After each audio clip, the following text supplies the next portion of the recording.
मुंबई के गायत्री भवन में सुबह की आरती हो रही थी। पंडित जी मंत्र का उच्चारण कर रहे थे। उन्हीं के पास एक बुजुर्ग औरत आरती कर रही थी। ये है गायत्री मित्तल। तभी हाथ प्रसाद में लेकर एक 35 से 40 साल की औरत आई। उसने वो प्रसाद पंडित जी को दिया और वो भी उस बुजुर्ग औरत के साथ मिलकर आरती करने लगी। धीरे धीरे घर के सभी सदस्य आरती वाली जगह पर पहुंच गए और फिर सभी ने साथ में आरती की और कुछ ही देर में सभी लोग नाश्ते के लिए डाइनिंग टेबल पर बैठ चुके थे। तभी अनीश जी ने सुहानी जी से पूछा, तुम्हारा लाडला कब आएगा चंडीगढ़ से? सुहानी जी गायत्री जी को दलिया परोसते हुए बोली, अपने दोस्त की शादी में गया है तो टाइम लग ही जाएगा। अनीश जी बोलकर उठकर चले जाते हैं। इधर चंडीगढ़ के रॉयल रिजॉर्ट में बहुत चहल पहल थी।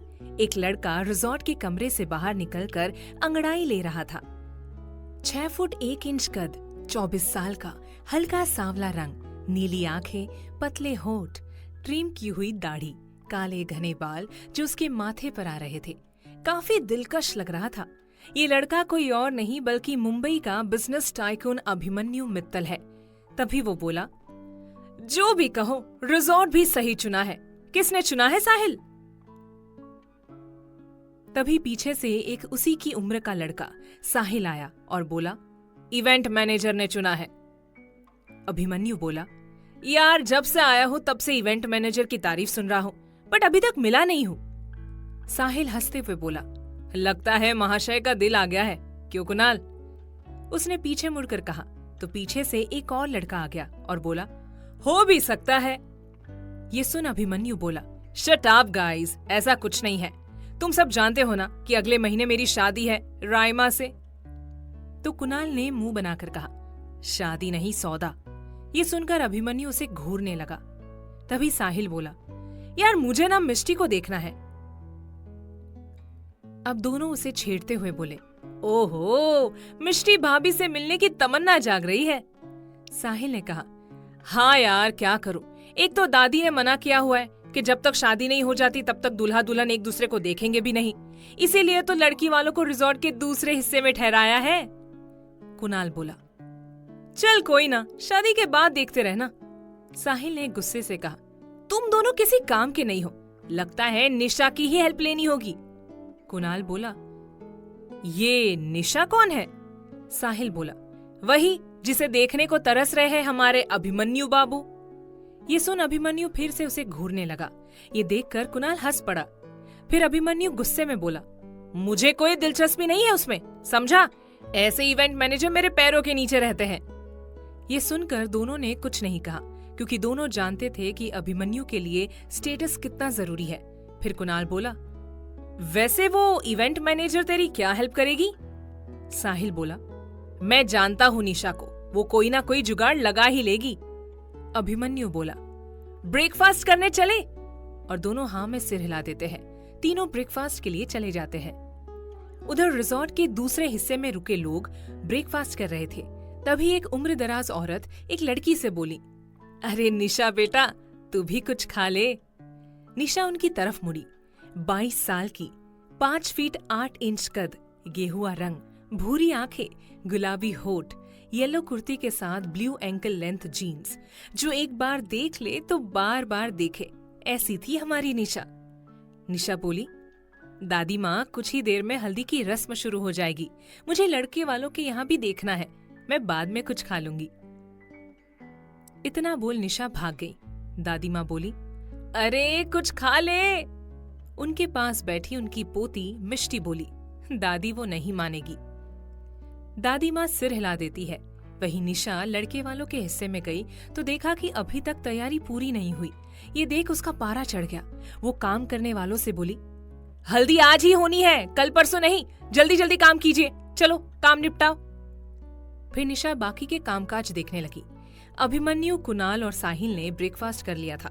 वो तीनों गार्डन में चले गए। निशा भी वहीं थी और अपनी बहन दिशा से फोन पर बात कर रही थी। दिशा ने कहा, दी देखो ना, पापा मुझे मनाली की ट्रिप पर जाने से मना कर रहे हैं, आप ही कुछ बोलो। निशा बोली, पापा को फोन दो। दिशा ने कहा, स्पीकर पर है, आओ बोलो। निशा बोली, पापा जी जाने दो ना मनाली। उधर से दीक्षांत जी बोले, कदी भी नहीं, ना मतलब ना। दिशा रूठते हुए बोली, दी। तो निशा ने आगे कहा, पापा जी प्लीज, सिर्फ 4 दिन ही तो है, प्लीज मान जाओ, फिर दिशा कोई जिद नहीं करेगी, है ना दिशा? दिशा जल्दी से बोली, हाँ कोई भी जिद नहीं करूंगी। अब दीक्षांत जी बोले, पुत्र सारा खर्चा तू उठाना, इसने जो भी शॉपिंग करनी है पैसे तू ही भर देना, मुश्किल से तो हम सबका गुजारा होता है, तू कह रही है इसे भेज दूं? ना। निशा ने कहा, पापा जी कोई मुश्किल नहीं होनी, मैंने कह दिया सो कह दिया, अब कोई बहस नहीं, मुझे कुछ काम है, बाद में बात करती हूँ। निशा ने फोन काट दिया। वहीं उन तीनों ने उसकी बात सुन ली थी। साहिल बोला, मैनेजर साहिबा। निशा पीछे मुड़ी, साहिल को देख मुस्कुरा दी। वो बोली, अरे साहिल जी आप। निशा को अभिमन्यु कुणाल तो देखते ही रह गए। साहिल बोला, यार मदद चाहिए तुम्हारी। निशा ने अभिमन्यु और कुणाल को एक नजर देखा और फिर नजरें फेर ली। उसने कहा, फरमाइए। साहिल बोला, यार मिष्टी से मिलना है। निशा ना में सिर हिलाते हुए बोली, अरे ना बाबा ना, मैं तो नहीं ये काम करने वाली, अगर आपकी दादी को पता लग गया तो मेरी खैर नहीं। उसकी बात सुन अभिमन्यु भौं उठाते हुए बोला, साहिल तू तो कह रहा था कि निशा कोई ना कोई जुगाड़ लगा लेगी, लेकिन यहाँ तो इन्होंने हार ही मान ली है। निशा ने उसे घूरते हुए कहा, साहिल जी ये महाशय कौन है? ये सुन कुणाल ने जो अभिमन्यु के कंधे पर अपनी बाह टिकाकर रखी थी सीधा नीचे गिरा। वही अभिमन्यु भी हैरानी से उसे देख रहा था। साहिल ने कहा, तुम इसे नहीं जानती?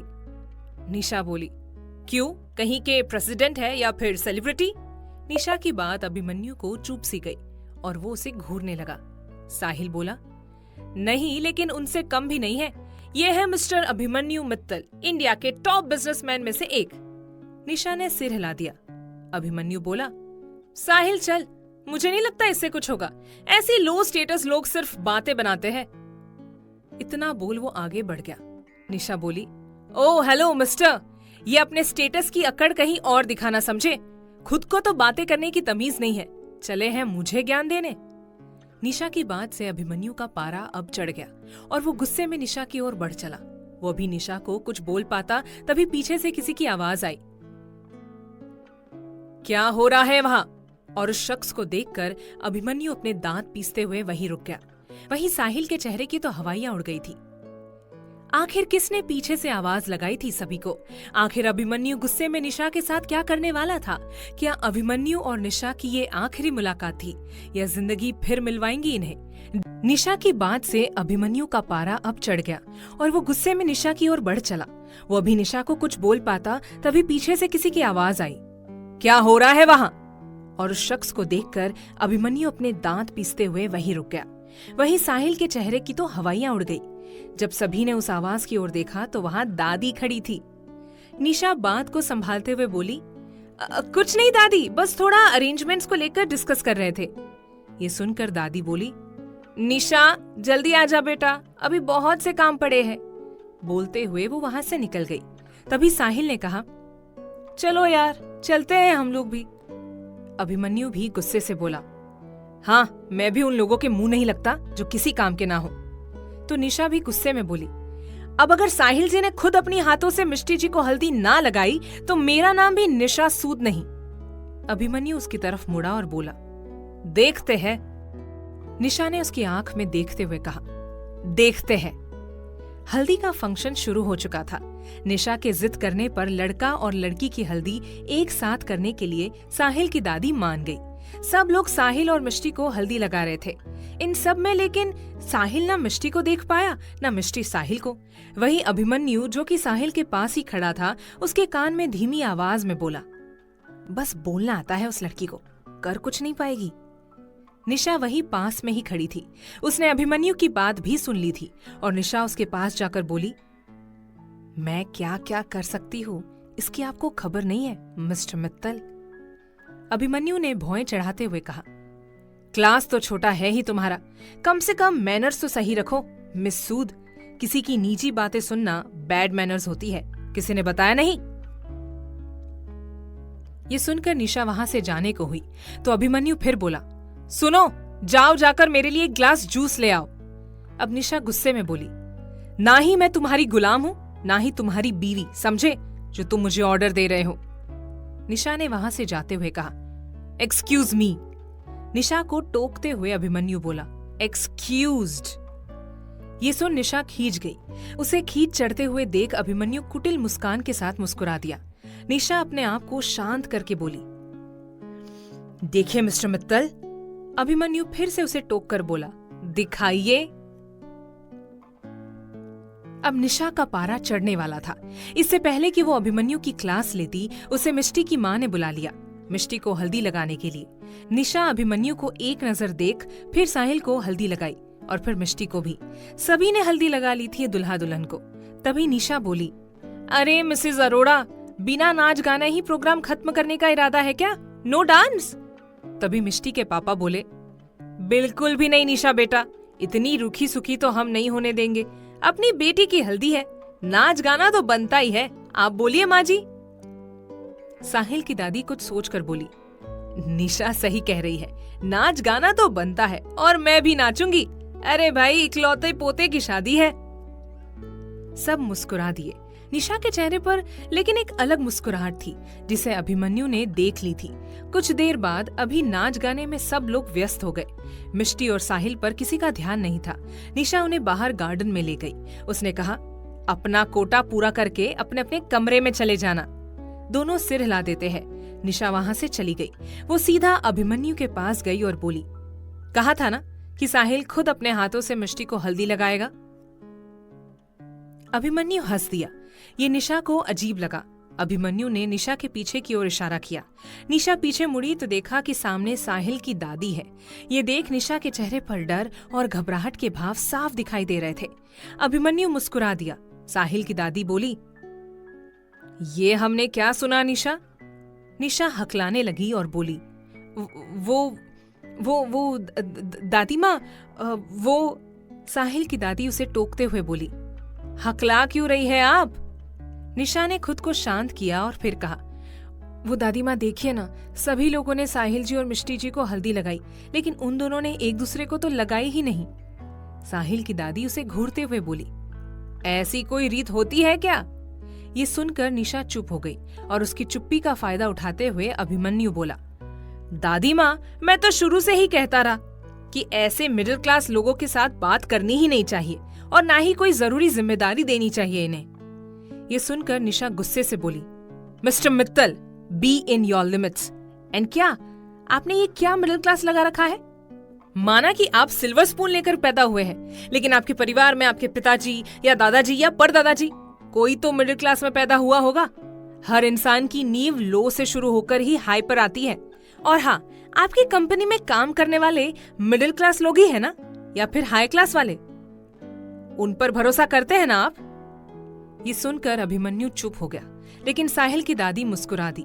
निशा फिर साहिल की दादी से बोली, दादी माँ, आप ही तो कहती है कि आपके लिए आपके पोते की खुशी बहुत ज्यादा मायने रखती है, तो इसमें तो उनकी खुशी थी।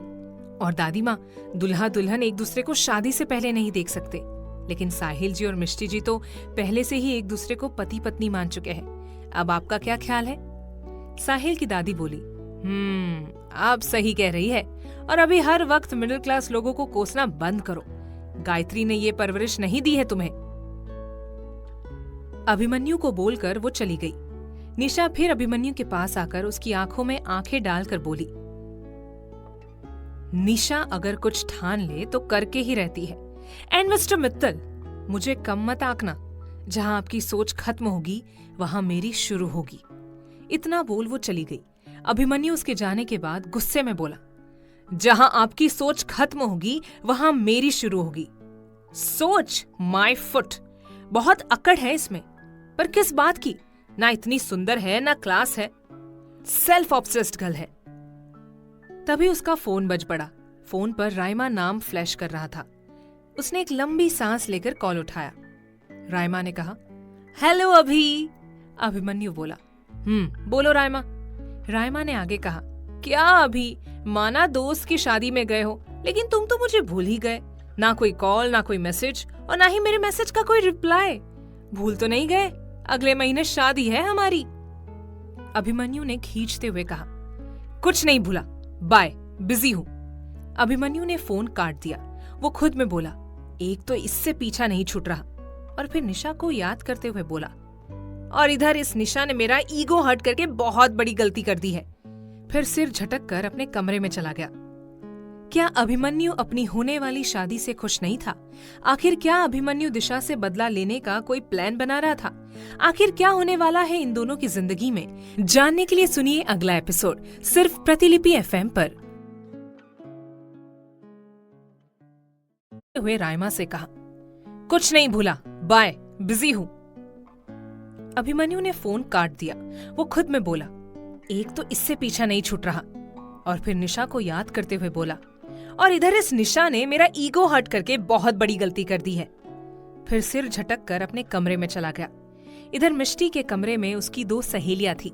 बारात आने वाली थी। मिष्टी भी लगभग तैयार हो चुकी थी। तभी निशा आ गई।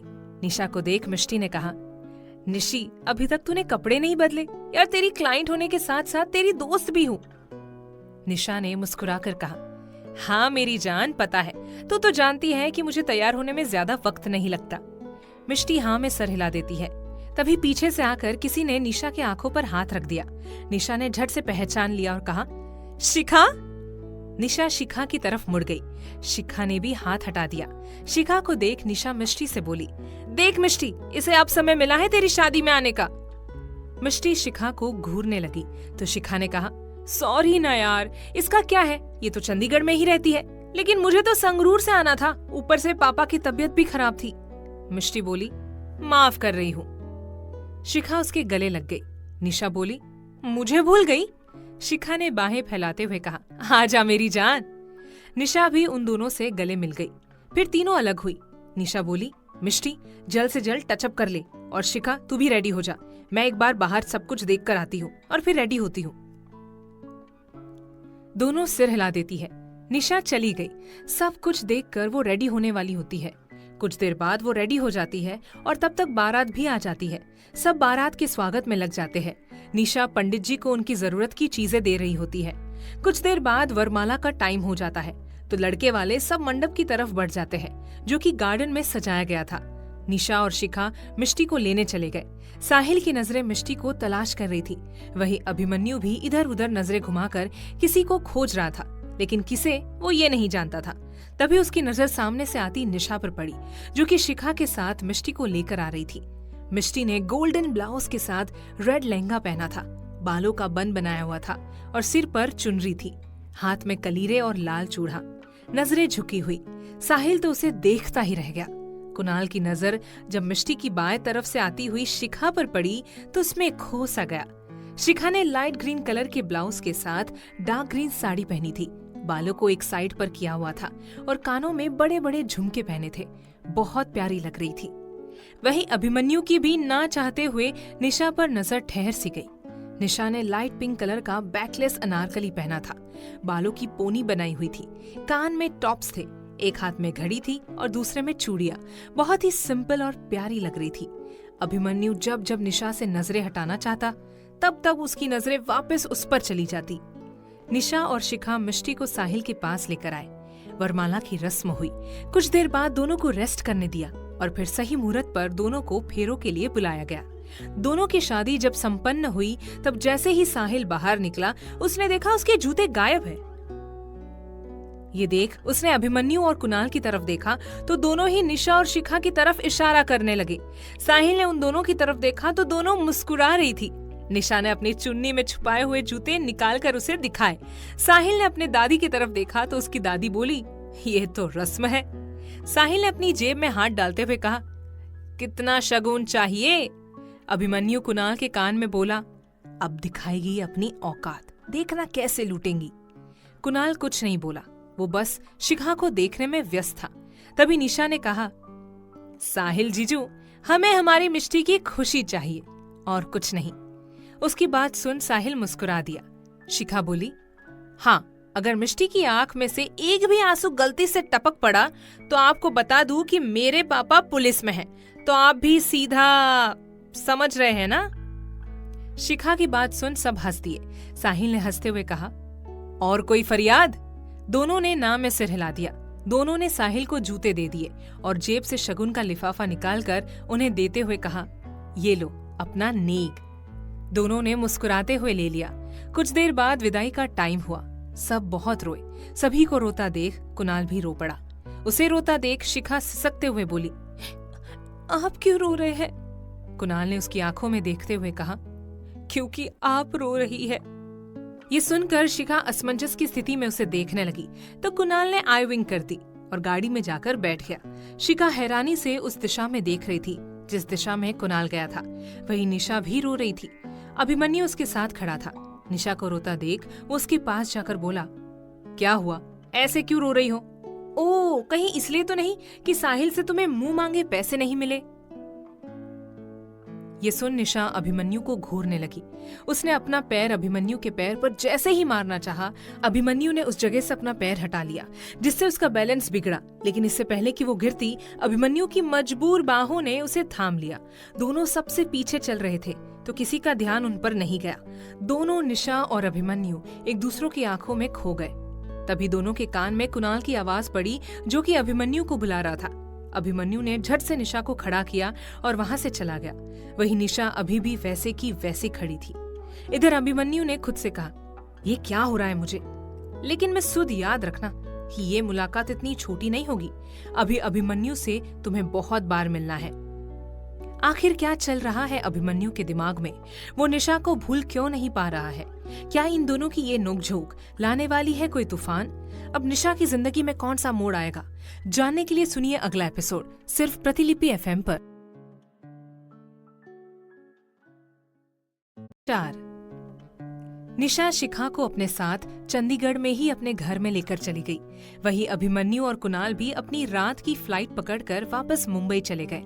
इधर 2 दिन बाद गायत्री भवन में सुबह की आरती अभी प्रारंभ ही हुई थी कि वहां कुछ गेस्ट आ गए। उन्हें देख मित्तल परिवार मुस्कुरा दिए। वो लोग थे अभिमन्यु के होने वाले ससुराल वाले, मतलब रायमा का परिवार। अभिमन्यु ने आगे बढ़कर रायमा की माँ और पापा सिद्धांत जी और सिद्धि जी के पैर छू लिए और रायमा के भाई सुमित के गले मिला। रायमा को उसने सिर्फ एक स्माइल पास की, जिसे देख रायमा को अच्छा नहीं लगा। रायमा ने भी पहले अभिमन्यु की दादी माँ गायत्री जी, अभिमन्यु के दादा अभिराज के पैर छुए। फिर वो अभिमन्यु के पापा अनीश जी और उसकी माँ सुहानी जी के पास गए और रायमा ने उनके भी पैर छुए। रायमा भी दिखने में कम नहीं थी।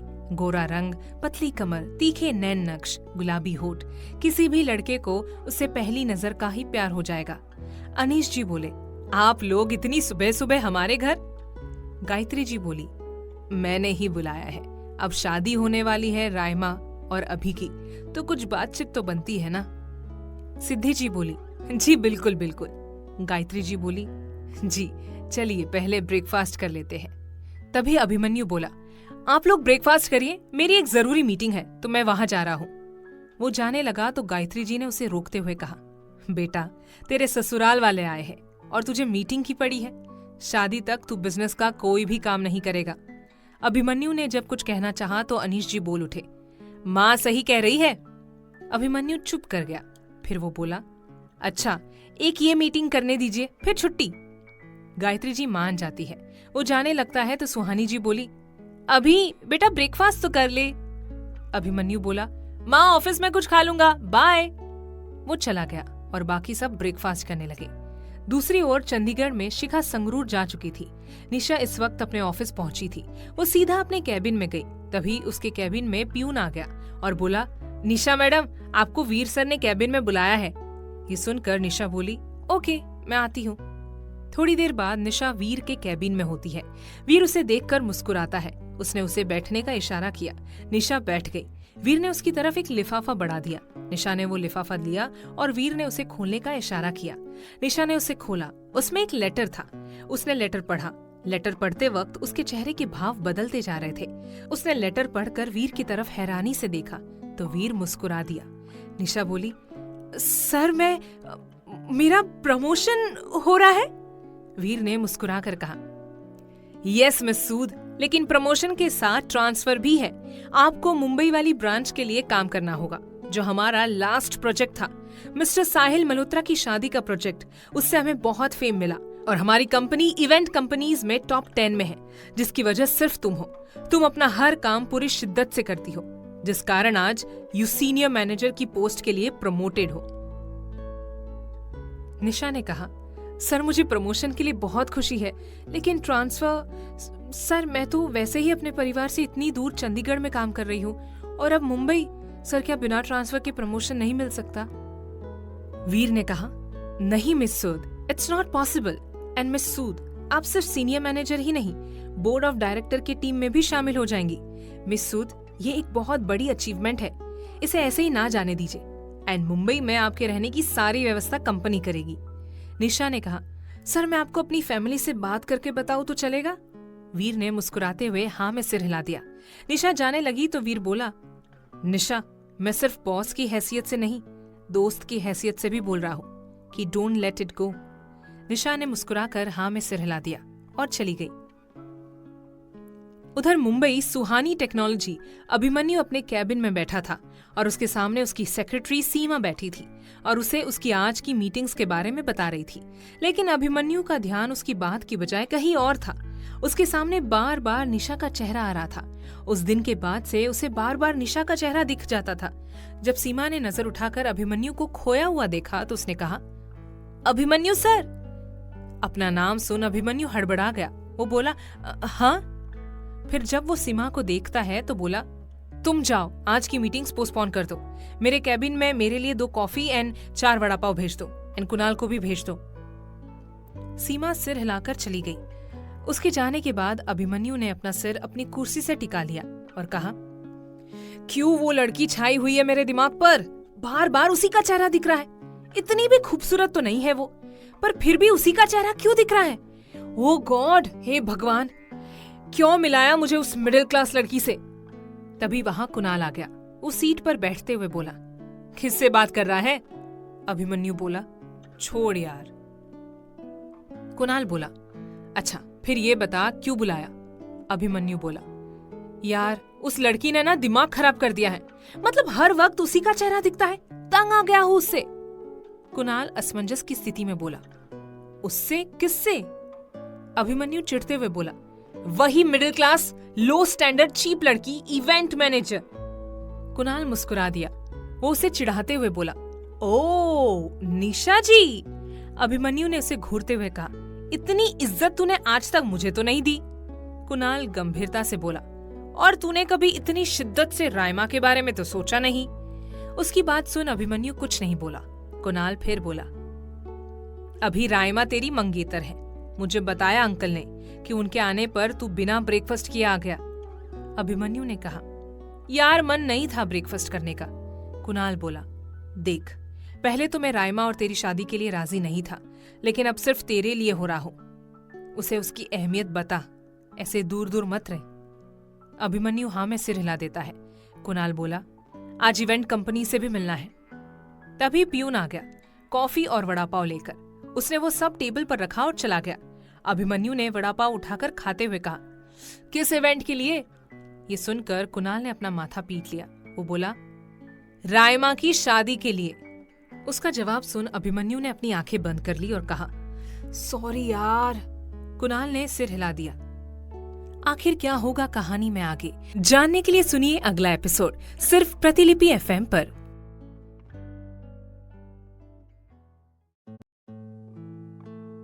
भाग 5। चंडीगढ़ में शाम 7 बजे निशा हैप्पी अपार्टमेंट्स पहुंची। निशा को ये अपार्टमेंट कंपनी की तरफ से मिला था। निशा अभी आई थी। उसने लाइट ऑन की और सोफे पर पसर गई। उसने अपनी आंखें बंद की तो उसके कानों में वीर की कहीं बातें गूंजने लगी। तभी उसके दिमाग में कुछ आया और वो उठी। उसने खुद से कहा, नहीं, मैं नहीं जा सकती चंडीगढ़ से। इतनी मुश्किल से तो कुछ क्लू मिला है, अब इसे जाने नहीं दे सकती। लेकिन मुंबई जाकर अपना करियर बनाना, ऊपर से प्रमोशन, एक बहुत बड़ा अवसर है। अपने आप को प्रूव करने का एक बहुत बड़ा मौका है। उसे कुछ समझ नहीं आ रहा था कि वो क्या करे। उसने शिखा को फोन लगा दिया। निशा, हेलो शी। शिखा ने कहा, हाँ बोलना नी। यार एक स्यापा हो गया। अब की हुआ? मेरा प्रमोशन हो गया। ये सुनकर शिखा चिल्ला पड़ी और बोली, ओए बल्ले बल्ले बल्ले, क्या बात सुनाई है तूने मुझे, बल्ले बल्ले, शावा शावा। निशा ने अपना सिर पीट लिया। वो बोली, शी, लेकिन साथ में ट्रांसफर भी हुआ है, वो भी मुंबई में। ये सुनकर वो चुप हो गई और कुछ देर बाद बोली, तो क्या हुआ यार, ट्रांसफर के साथ प्रमोशन भी तो होता है। लेकिन शी, यू नो ना कि मेरा चंडीगढ़ में रुकना कितना जरूरी है। शिखा गुस्से से बोली, कुछ जरूरी नहीं है, तू उनके लिए रुक रही है वहां जिन्हें तेरी बिल्कुल भी परवाह नहीं है, वरना कौन से माँ बाप अपनी बेटी को ट्रेन में अकेले छोड़ देते हैं। निशा, यार वही तो पूछना है। हाँ, मुझे आज तक माँ बाप की कमी महसूस नहीं हुई, लेकिन फिर भी मैं उनसे पूछना चाहती हूँ कि क्यों उन्होंने मुझे छोड़ दिया।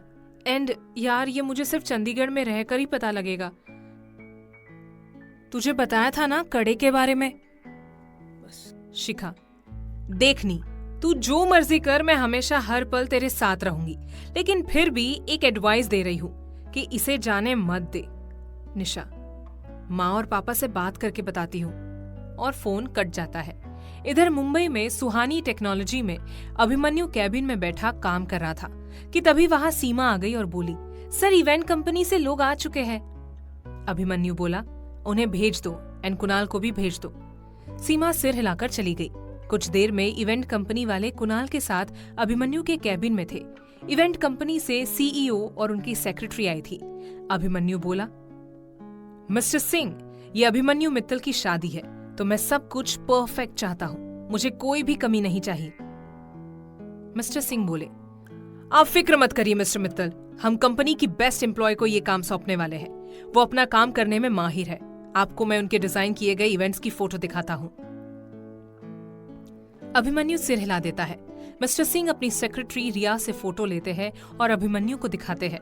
अभिमन्यु और कुणाल दोनों ही डिजाइन देखकर खुश हो गए, क्योंकि डिजाइन बहुत ही बेहतरीन थे। अभिमन्यु ने मुस्कुराते हुए कहा, एक्सीलेंट, बहुत मेहनती है एम्प्लॉय आपकी। मैं अपनी शादी का प्रोजेक्ट आपको ही देता हूँ और मैं इनसे पर्सनली मिलना चाहता हूँ। मिस्टर सिंह बोले, मिस्टर मित्तल, इन एम्प्लॉय का ट्रांसफर और प्रमोशन हो रहा है हमारी ब्रांच में, तो ये जैसे ही आएंगे वैसे ही आपको मिलवा देंगे। अभिमन्यु बोला, मिस्टर सिंह, एक बात का ध्यान रखिए कि मुझे मेरी शादी इन्हीं की डिजाइन की हुई चाहिए। मिस्टर सिंह बोले, सर यही करेंगी, आप फिक्र मत करिए। कुणाल बोला, वैसे इन्होंने प्रमोशन और ट्रांसफर एक्सेप्ट कर लिया? ये सुनकर मिस्टर सिंह के चेहरे पर घबराहट का भाव आ गया, लेकिन उन्होंने उन्हें छुपाकर कहा, sir, she has accepted. Abhimanyu और कुणाल मुस्कुरा दिए। अभिमन्यु बोला, आपको आपका एडवांस चेक मैं आपकी एम्प्लॉय से मिलकर दूंगा। किस पोस्ट पर है वो? मिस्टर सिंह बोले, अब ये सीनियर मैनेजर की पोस्ट पर है। दोनों ने सिर हिला दिया। मिस्टर सिंह और रिया चले गए। बाहर आकर पार्किंग में रिया मिस्टर सिंह से बोली, सर, आपने झूठ क्यों बोला कि मिस सूद ने एक्सेप्ट कर लिया है? मिस्टर सिंह बोले, बोलना पड़ा, मुझे जल्द से जल्द वीर को बोलना होगा कि कुछ भी करके मिस सूद को मुंबई भेजे, वरना बहुत बेइज्जती होगी। रिया सिर हिला देती है। इधर चंडीगढ़ में निशा डिनर बना रही होती है कि तभी उसका फोन बज पड़ा। उसने देखा कि फोन दीक्षांत जी का है। उसने सब्जी को धीमी आंच पर रख दिया और ढक दिया। उसने हाथ पोंछे और फोन लेकर किचन से बाहर आ गई। उसने फोन उठाया। निशा, सत श्री अकाल पापा जी। दीक्षांत जी, सत श्री अकाल। निशा, आप और मम्मी कैसे हैं? और दिशा चली गई? दीक्षांत जी, मैं भी ठीक हाँ और तेरी मम्मी भी। दिशा भी चली गई। तू रोटी खा ली? निशा, नहीं, बस बना रही।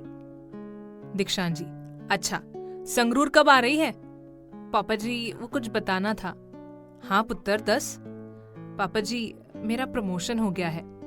ये सुनकर दीक्षांत जी खुशी से चिल्ला उठे और ऊंची ऊंची अपनी बीवी को बुलाने लगे, माधवी, माधवी। तभी माधवी जी आई और बोली, की होया, क्यों चिल्ला रहे हो? दीक्षांत जी खुशी से फूले न समाते हुए बोले, अपनी निशुदा प्रमोशन हो गया। ये सुनकर माधवी जी झट से दीक्षांत जी से फोन लेती है और निशा से बोली, हेलो निशु पुत्र। निशा, सत श्री अकाल मम्मी जी। सत श्री अकाल पुत्र, सत श्री अकाल। मैं की सुन रही है, तेरा प्रमोशन हो गया? जी।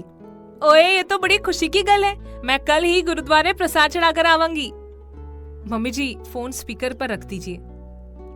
माधवी जी फोन स्पीकर पर रख देती है। निशा बोली, अब मेरी बात सुनिए, प्रमोशन दे नाल ट्रांसफर भी है। मैनू प्रमोशन ते ही मिलेगा जे मैं मुंबई जाऊंगी। दीक्षांत जी अब गंभीरता से बोले। कोई गल नहीं पुत्र, तू मुंबई जा, सानू कोई प्रॉब्लम नहीं है। माधवी जी, हाँ पुत्र, सानू तेरे ते पूरा विश्वास है, तू कुछ गलत नहीं करेगी। तू मुंबई जा आराम नाल, मैं तो बोलती हूँ आ तू दिशानू भी नाल ले जा। ये सुनकर निशा ने सिर पीट लिया। उसे तो लगा था कि दीक्षांत जी और माधवी जी मना करेंगे। कुछ देर बाद निशा फोन काट देती है। वो डिनर करके अपने कमरे में जाती है। वो बेड पर लेटकर खुद से बोली, मैं अपने असली माँ बाप को ढूंढने के लिए ही तो चंडीगढ़ आई थी, और मुझे मुंबई भेजने पर तुले हुए सब। इतनी मुश्किल से तो उस लॉकेट से कोई जानकारी मिलने वाली है। ज्वेलर ने कहा था कि वो कड़ा उन्होंने ही बनाया है। ओ गॉड, मैं नहीं जाना चाहती मुंबई। आखिर क्या होगा निशा का फैसला, जानने के लिए सुनिए अगला एपिसोड सिर्फ प्रतिलिपि एफएम पर।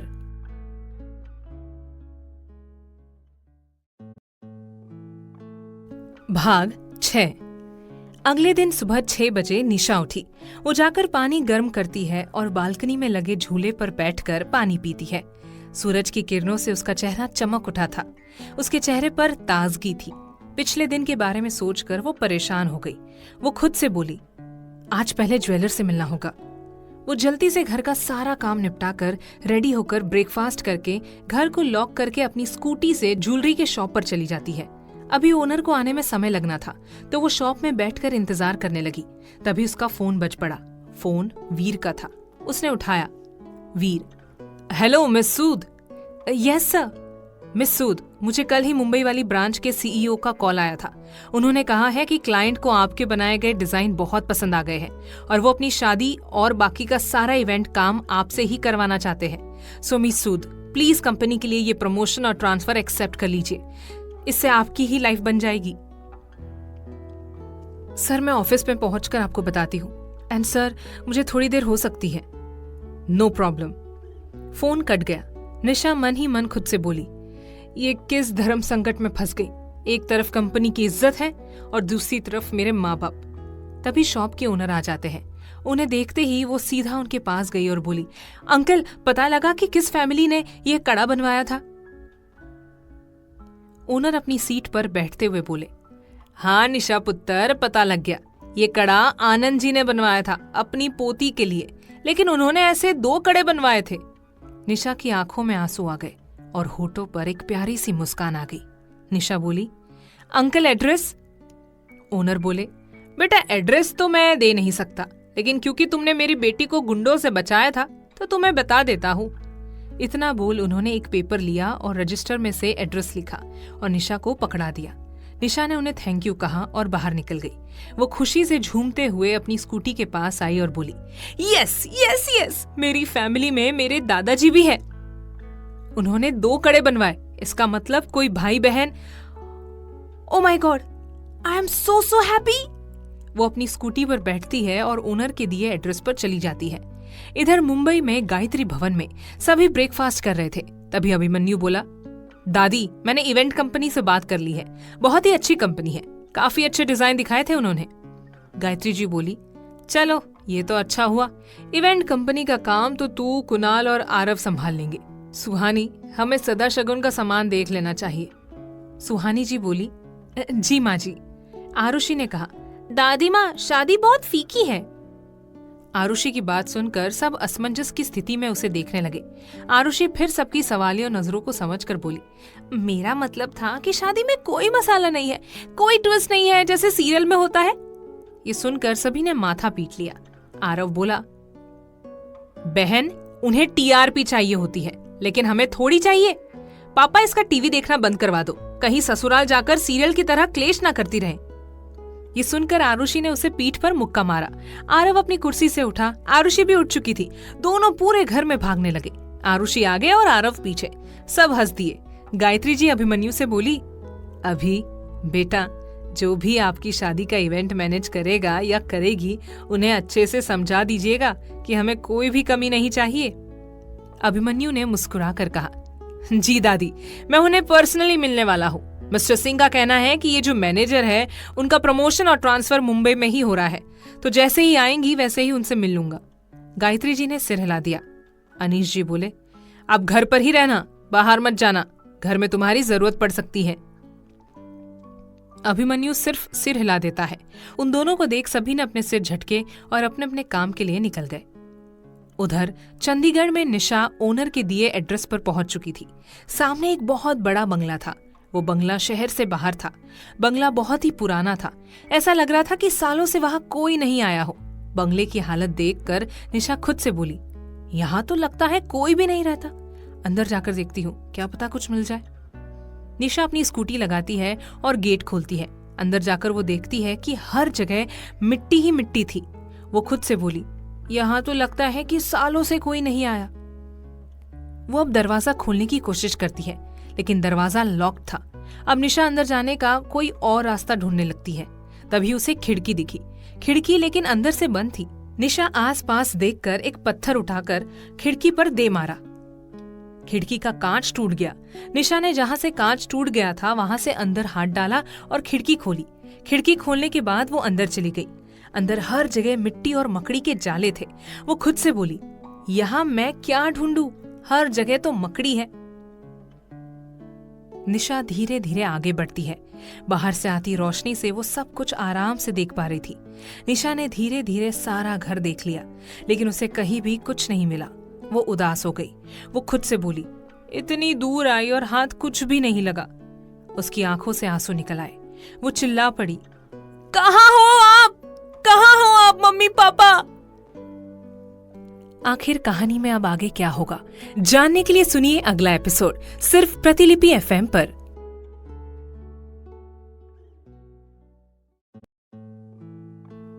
भाग 7। निशा उस घर से बाहर निकली। वो निराशा से अपनी स्कूटी के पास आई। उसकी आंखों में से आंसू बहने लगे। तभी उसके कंधे पर किसी ने हाथ रखा। उसने अपने आंसू पोंछे और पीछे मुड़ी तो पीछे एक 50 साल की औरत खड़ी थी। वो बोली, बेटा तुम यहाँ क्या कर रही हो? निशा ने कहा, कुछ नहीं माँ जी। माँ जी, वो आप मुझे इस घर में रहने वाले लोगों के बारे में बता सकती हैं? वो औरत बोली, पुत्र, यहाँ रहने वाला परिवार तो कुछ साल पहले ही मुंबई में शिफ्ट हो गया है। निशा बोली, माँ जी आपको कैसे पता? वो औरत बोली, बेटा यहाँ से कुछ ही दूर पर मेरा घर है। मैं पहले यही काम किया करती थी, लेकिन ये लोग जब शिफ्ट हो गए तो मैं भी आगे जो हाईवे है उसके पास वाले होटल में काम करने लगी। ये सुनकर निशा बोली, आंटी आपको उनके परिवार के बारे में कुछ पता है? कौन रहता है? वो औरत बोली, हाँ बेटा, उनके परिवार में आनंद जी, उनका बेटा, बहू और उनके 2 बच्चे, एक बेटा और बेटी है। निशा ये सुनकर खुश हो गई। वो उस औरत के गले लग गई और बोली, थैंक यू सो मच माँ जी। इतना बोल निशा ने अपनी स्कूटी में चाबी लगाई और कंपनी की तरफ स्कूटी घुमा ली। स्कूटी चलाते वक्त उसके आंखों से आंसू निकल रहे थे, लेकिन इस बारी ये आंसू दुख के नहीं बल्कि खुशी के थे। इधर मुंबई में गायत्री भवन में अभिमन्यु हॉल में बैठकर लैपटॉप पर कुछ काम कर रहा था। तभी वहां हंसते हुए आरुषि और आरव आए। अभिमन्यु को ऐसे देख आरुषि ने कहा, अभी भाई, दादी और पापा ने आपको घर बैठकर काम करने को नहीं कहा, बल्कि शादी तक काम छोड़ने को कहा है। लैपटॉप पर नजरें गड़ाए हुए वो बोला, तुम लोग अपना काम करो, मुझे अपना काम करने दो। आरुषि उसके पास आते हुए बोली, हम तो वही कर रहे हैं। इतना बोल उसने आरव को एक आंख मारी और लैपटॉप अभिमन्यु से छीनकर भागने लगी। ये देख अभिमन्यु भी उसके पीछे भागने लगा और बोला, आरु यार, लैपटॉप गिर जाएगा, प्लीज वापस कर आरुषि। लेकिन आरुषि भागते हुए गायत्री जी के कमरे में पहुंच गई और बोली, अब तो लैपटॉप सीधा शादी के बाद खुद रायमा भाभी देगी। इतना बोल आरुषि गायत्री जी के कमरे में चली गई। अभिमन्यु भी अंदर गया। अंदर आकर आरुषि गायत्री जी से बोली, दादी अम्मा देखिए ना, अभिमन्यु बस काम कर रहे हैं। गायत्री जी ने लैपटॉप आरुषि से लेते हुए कहा, अभी ऑफिस ना जाने का ये मतलब नहीं कि घर पर रहकर काम करना। आप शादी तक कोई बिजनेस का काम नहीं करेंगे, ये हमारा ऑर्डर समझिए या फिर रिक्वेस्ट, ये आपकी मर्जी है। दादी की बात सुन अभिमन्यु मुंह लटकाए बाहर आ गया। बाहर आकर आरुषि और आरव ने उसे ऐसे देखा और पूछा, क्या हुआ भाई? अभिमन्यु ने कहा, यार तुम दोनों जानते हो कि मुझे फ्री रहना नहीं पसंद, अब भला मैं क्या काम करूं? आरव बोला, भाई कभी हमारे साथ भी टाइम स्पेंड कर लिया करे। ये सुनकर अभिमन्यु को भी एहसास हुआ कि उसने अपने भाई बहनों को बिल्कुल भी टाइम नहीं दिया।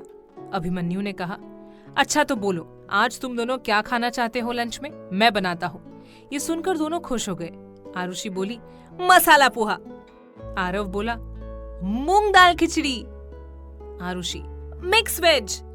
अभिमन्यु उन दोनों की डिमांड पर फुल स्टॉप लगाते हुए बोला, बस बस बस, अभी शुरू कर देते हैं वरना लंच कहीं डिनर ना बन जाए। दोनों मुस्कुरा दिए। उधर चंडीगढ़ के रॉयल इवेंट कंपनी में निशा कंपनी में घुसते ही सीधा वीर के कैबिन में चली गई। वीर कैबिन में अकेला ही था। निशा को बिना इजाजत के अंदर आते देख वीर बोला, निशा ये क्या बात हुई बिना पूछे? निशा को अपनी गलती का एहसास हुआ और बोली, सॉरी सर आप ये बताओ कि मुंबई कब जाना है? ये सुनकर वीर खुश हो गया। वो खुशी से बोला, तो तुम एक्सेप्ट कर रही हो? निशा ने मुस्कुराकर कहा, यस सर। वीर ने मुस्कुराते हुए उससे कहा, तुम्हें आज ही निकल लेना चाहिए। निशा बोली, ओके सर, मैं आज रात ही निकल लेती हूँ। वीर ने उससे कहा, तुम्हारी फ्लाइट की टिकट बुक करके मैं सारी डिटेल्स भेज देता हूँ, तुम घर जाकर पैकिंग करो। निशा ने हाँ में सिर हिला दिया। वो जैसे ही बाहर जाने को हुई, वीर बोला, Nisha congratulations for your new journey. Nisha ने मुस्कुराकर सिर हिला दिया। निशा ने अपने कैबिन से अपना जरूरी सामान लिया और अपार्टमेंट की तरफ बढ़ गई। घर पहुंचकर उसने पहले शिका को फोन किया। Hello she. हाँ बोल नी।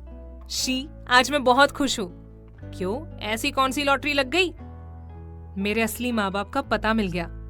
शिखा एकदम से चिल्लाते हुए, क्या सच? निशा मुस्कुराते हुए, हाँ, वो मुंबई में रहते हैं। ओ तेरी, मतलब तू मुंबई जा रही है? शायद मेरी किस्मत ही मुझे वहां लेकर जा रही है। वाह यार, तेरी तो अब लाइफ सेट। यार तू भी आ जाती तो कितना अच्छा होता। निशा ने शिखा से कहा, वहां आकर मैंने क्या करना? यार तू भी वहां कोई जॉब के लिए अप्लाई करके देख। I will try. Nisha, mummy कह रही थी कि मैं दिशु को भी ले जाऊं। खबरदार अगर तू उस चुड़ैल को लेकर आई तो। निशा ने कहा, शी, क्या शी, तुझे पता है ना वो सिर्फ अपने फायदे के लिए ही तुझसे बात करती है। तो क्या हुआ, मुझे उस चुड़ैल के बारे में बात ही नहीं करनी। तू ये बता कि कब जा रही है? आज रात की फ्लाइट से। ओके, फिर तू पैकिंग कर, टेक केयर।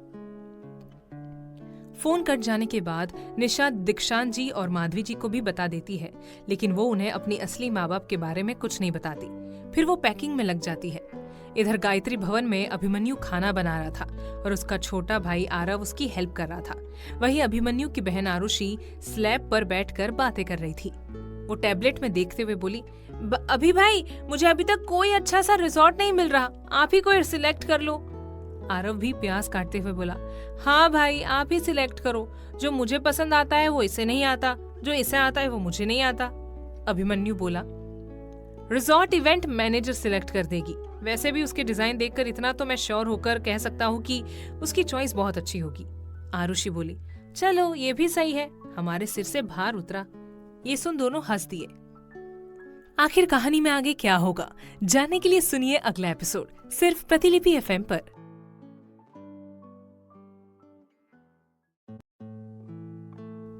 भाग 8। निशा ने पैकिंग कर ली थी और वीर ने भी उसे सारी डिटेल्स भेज दी थी। निशा की फ्लाइट रात के 11 बजे की थी। निशा 10 बजे तक वहां पहुंच चुकी थी।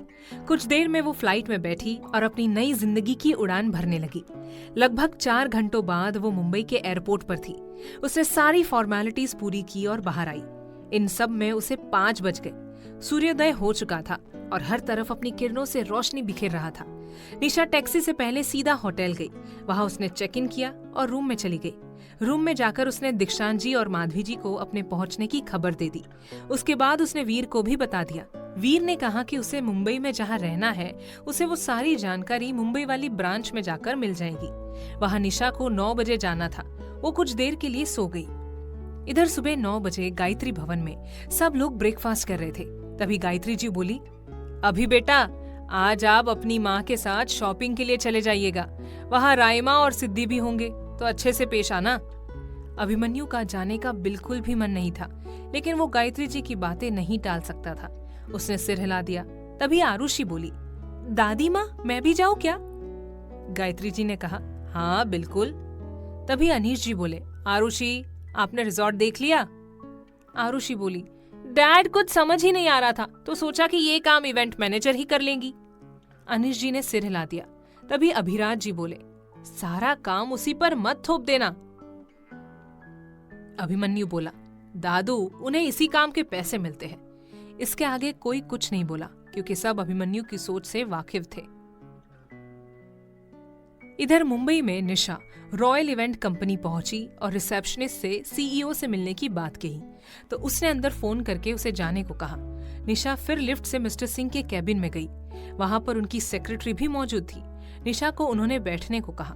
मिस्टर सिंह ने कहा, welcome to Mumbai miss Sood, we are extremely sorry we couldn't come to pick you up. Nisha ने मुस्कुराकर कहा, no problem sir. Mister Singh ने फिर रिया की तरफ इशारा करके कहा, मिस सूद ये मेरी सेक्रेटरी है रिया, आपको मुंबई में अगर कोई भी प्रॉब्लम हो तो आप इन्हें बता सकती है। रिया और निशा हाथ मिलाते हैं। फिर मिस्टर सिंह ने अपने दराज में से 2 चाबियां और कुछ पेपर्स निकालकर निशा को देते हुए कहा, मिस सूद ये लीजिए आपके घर की चाबी, ये आपके पर्सनल कार की चाबी है। आई होप आपको ड्राइविंग आती हो, अगर नहीं आती तो हम ड्राइवर अपॉइंट कर देंगे। और ये आपका ज्वाइनिंग लेटर है जिसके हिसाब से आपको कल से ज्वाइन करना है। निशा ने सब चीजें लेकर कहा, सर ड्राइवर की कोई जरूरत नहीं है, बट सर एक पर्सनल असिस्टेंट की जरूरत पड़ सकती है। मिस्टर सिंह बोले, जी मिस सूद, हम जल्द ही उसके लिए इंटरव्यू रखेंगे, तब तक रिया आपके पर्सनल असिस्टेंट का काम संभाल लेगी। निशा ने सिर हिला दिया। तभी मिस्टर सिंह बोले, मिस सूद आपसे रिक्वेस्ट थी। निशा ने मुस्कुराकर कहा, बोलिए ना सर। मिस्टर सिंह बोले, मिस सूद ज्वाइनिंग लेटर के हिसाब से आपको कल से ज्वाइन करना है, लेकिन हमारे एक बहुत बड़े क्लाइंट है जिनकी शादी का प्रोजेक्ट है। हमने उन्हें आपके डिजाइन दिखाए थे जो कि आपने चंडीगढ़ वाली ब्रांच में आपके इंटरव्यू के टाइम दिए थे। उन्हें वो काफी पसंद आए। उन्होंने उन्हीं डिजाइन की बदौलत हमारे साथ कॉन्ट्रैक्ट साइन करने के लिए राजी हुए हैं। अगले 5 साल के आने वाले उनके सभी इवेंट्स हम मैनेज करें। वो आपसे पर्सनली मिलना चाहते हैं, तो हम चाहते थे कि अगर आप आज ही उनसे मिल लेती तो। निशा ने उनकी पूरी बात सुनकर कहा, ओके सर, मैं उनसे आज ही मिल लूंगी। मिस्टर सिंह ने फिर खुश होकर कहा, ठीक है, रिया उनकी सेक्रेटरी से बात करके मीटिंग फिक्स कर लेंगी। निशा ने सिर हिला दिया। फिर निशा बाहर निकल आई। बाहर आकर रिया निशा को उसके घर का एड्रेस देती है और निशा चली जाती है। वो होटल से सामान लेकर अपने नए घर की तरफ बढ़ जाती है। इधर टीके मॉल में अभिमन्यु, आरुषि, सुहानी जी और आरव के साथ वहां पहुंचा। पार्किंग में पहले से ही रायमा और सिद्धि जी मौजूद थे।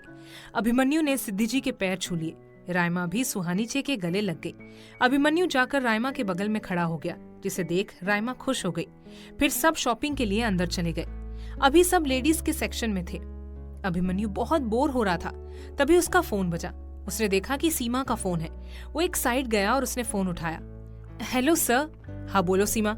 सर आपको कुछ बताना था जो जरूरी है। हाँ बोलो, मैं सुन रहा हूँ। जो भी बात है प्लीज जल्दी बताओ। सीमा ने कहा, सर रॉयल इवेंट कंपनी की सीनियर मैनेजर मुंबई आ चुकी है, तो उनकी मीटिंग कब फिक्स करें? अभिमन्यु अपनी घड़ी की तरफ देखते हुए बोला, उनके साथ मेरी मीटिंग 11 बजे टीके मॉल में रखो।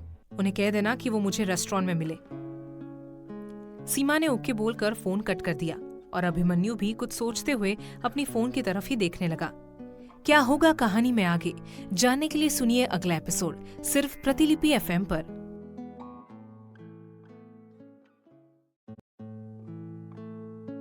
भाग 9। निशा मुंबई की शांति कॉलोनी में पहुंची। निशा का अब घर इसी कॉलोनी में था।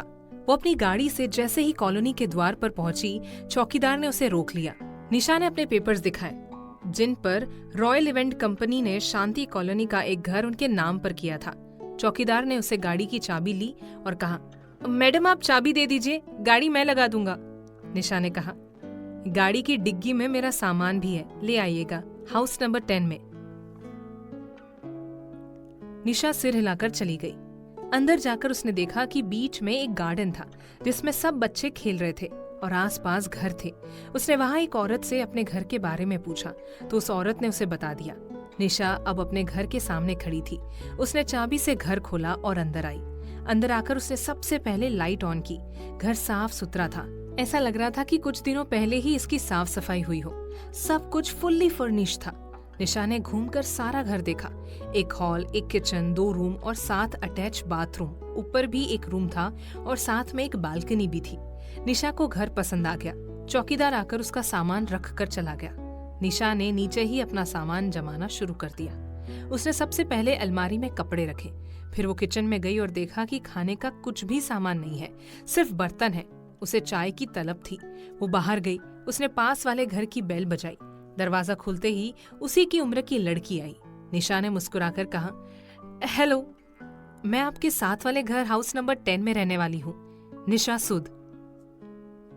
उस लड़की ने मुस्कुराकर कहा, ओह, तो इसलिए कल परसों इतनी साफ सफाई हो रही थी। मेरा नाम काजल है, काजल गर्ग। निशा बोली, काजल जी, वो अभी अभी शिफ्ट किया है तो खाने का सामान नहीं है, क्या आप मुझे दूध, चीनी और पत्ती दे देंगी? काजल ने मुस्कुराकर कहा, पहली बात, आप सिर्फ काजल बुलाए, और दूसरी बात, आपको मैं दूध, चीनी और पत्ती नहीं दे सकती। ये सुनकर निशा के चेहरे पर उदासी छा गई। तभी काजल बोली, मैं आपको उसकी जगह पूरा 1 कप चाय दूंगी। ये सुनकर निशा के चेहरे पर प्यारी सी मुस्कान आ गई। काजल ने उसे अंदर आने को कहा। अंदर आकर उसने उसका घर देखा तो वो भी उसी के घर जैसा था। काजल ने कहा, आप बैठिए, मैं फटाक से चाय बनाकर लाती हूँ। निशा सिर हिलाकर बैठ गई। काजल किचन में चली गई। निशा पूरा घर देखने लगी। कुछ देर में काजल चाय बनाकर ले आई। उसने 1 कप निशा को दिया और 1 खुद लेकर उसकी बगल में बैठ गई। काजल बोली, कुछ बताइए अपने बारे में। निशा ने कहा, मैं लुधियाना से हूँ, लेकिन चंडीगढ़ में जॉब करती हूँ। अब मेरा प्रमोशन और ट्रांसफर यहाँ की ब्रांच में हो गया तो यहाँ आ गई हूँ। काजल ने कहा, अकेली हो? निशा ने कहा, अब तक तो अकेली हूँ, लेकिन जल्द ही मुझे मेरी फ्रेंड और बहन ज्वाइन कर लेंगे। काजल मुस्कुरा दी। फिर वो बोली, क्या जॉब करती हो? निशा ने चाय का 1 घूंट भरते हुए कहा, रॉयल इवेंट कंपनी में सीनियर मैनेजर हूँ। काजल ने सिर हिला दिया। फिर निशा बोली, आप बताइए अपने बारे में, आप अकेली हैं? काजल ने कहा, नहीं, मैं यहाँ मेरे भाई के साथ रहती हूँ। हमारे माँ बाप हमें बचपन में ही छोड़कर चले गए। तब से लेकर अब तक हमें मेरे भाई के एक दोस्त के परिवार ही संभालते हैं, और मैं लाइफलाइन हॉस्पिटल में नर्स हूँ। निशा ने सिर हिला दिया। कुछ देर दोनों ने बातें की। तभी निशा का फोन बज पड़ा। उसने देखा कि रिया का फोन है। उसने उठाया। रिया, हेलो मिस सूद। हाय रिया, मिस सूद, मिस्टर मित्तल जो कि हमारे क्लाइंट है, उनके साथ हमारी मीटिंग फिक्स हो चुकी है आज 11 बजे टीके मॉल में। निशा ने कहा, ओके। रिया, एंड वो आपको पहचान लेंगे क्योंकि हम उन्हें आपकी फोटो भेज देंगे। निशा ने ओके बोलकर फोन कट कर दिया।